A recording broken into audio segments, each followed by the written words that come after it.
Hi, this is Troy Dreyer, Senior Associate Editor for StreamingMedia.com, coming to you almost live from Streaming Media East 2014 in New York City. I'm joined today by Kevin Streeter with Adobe. Kevin will be talking on a panel on Dash adoption later today. But right now I've got him here and we're going to talk about Dash, just the two of us. Kevin, ease us into this. What is Dash and how is it coming along? So MPEG-DASH is a streaming protocol that's based on HTTP, and it's very similar to some of the other streaming protocols that are available right now, Apple's HLS, Adobe's HDS, in that it's built around chunking up pieces of content and delivering it over standard HTTP infrastructure. Mm-hmm. Now, the reason that's interesting is it lowers costs over more traditional streaming services. And where Dash really stands out is that it is an international standard, and so it was developed in an open way that allowed a lot of different organizations in the industry to participate and make sure that all their use cases are met. Mm-hmm. So what is the state of Dash today? Is it something that's still being tested? Is it something that's being put in use? Well, so the Dash standard has been available for almost 2 years now, and actually the second edition is about to be released out of MPEG. And what that means is that the core technology is fairly mature, but what we're still seeing is that there's been a lot of work getting both the publishing end of the infrastructure, so packagers and encoders to implement it, and also the player end, where you've got a robust ecosystem of consumers that can actually play back Dash content. Mm-hmm. Well, tell me, what are some of the practical implementations of Dash that are being used today? Well, there's a couple that I can talk about. One that is very interesting is the web platform, so HTML5. In HTML5, there's been a lot of work going on around a set of standards called the media source extensions. Mm-hmm. And this is a mechanism for getting different types of content into the web browser. And the Dash format is actually one of the formats that has been explicitly specified within the W3C as needing to be supported by a compliant browser. So I think that's very interesting because you're going to see that Dash is going to be the most reliable way to get content to the web platform.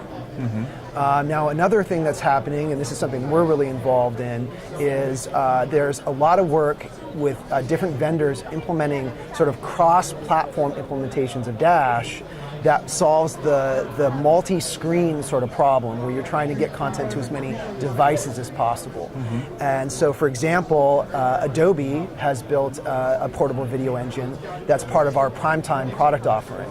And so the Primetime video stack is a portable stack that runs on Flash, it runs in Android, and it runs on set-top boxes, it runs on the Roku. And what that means is that we're able to actually get Dash out to all of these different platforms simultaneously with a single implementation. So I think what we're seeing right now is that there really is that acceleration of availability of players for Dash. Mm-hmm. That's really going to increase adoption and make it more deployable, more applicable to real-world use cases. Could you give me like a guess, like how much it's being used now for video streamed to viewers online, and maybe like the future? Is it inevitable? Is it going to be taking the majority? Well, it's still early days. Uh-huh. What we're seeing is that there's been a lot of different kind of trial usages of Dash, so sort of specific test events. And these are real-world events. It's going out to real people, but it's not at large scale. Okay. And then the other thing that we're seeing is that there's a lot of different companies that are using the fact that you can use Dash to get to the web platform to actually distribute content to web browsers without using a plugin like Flash. Mm-hmm. And that's happening right now. Mm-hmm. Now in the future, I think what we're going to see is that as the web platform becomes more mature, that there's going to be more browsers out there that support it, sure. And that's going to make it easier for people to get content to it. And like I said, Adobe Primetime's video player, we just released that as a beta. So as that matures and becomes available on all these platforms we support, it's going to be that much easier. And so I do think that what we're going to see is that Dash is going to become sort of the #1 option to reach most of these video platforms. and then it's only going to be those platforms that you can't reach with sort of a third-party video player or aren't adopting the full web stack, where you'll need to use other protocols. Give me a guess, when will we see Dash become majority use?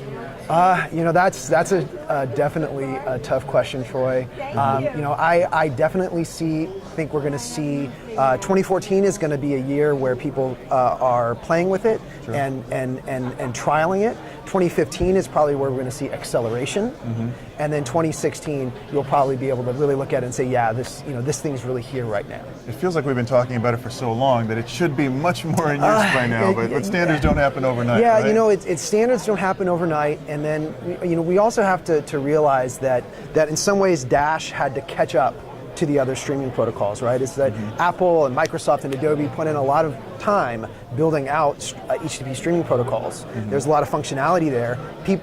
Publishers deployed on those platforms. And so it takes some time for the protocol to catch up and for publishers to realize that they can, now switching to this saves them money or gives them better experiences. And so that transition will happen. So I think what we'll see is there will be that wave where everybody says, okay, well, I've done my deployment with existing protocols, and now my interest is to see what I can do on Dash. I'm ready to make that next level of investment, and we'll probably see it turn around very quickly at that point. Very good. Well, thank you so much for joining me, Kevin. This is Troy Dreyer coming to you almost live from Streaming Media East.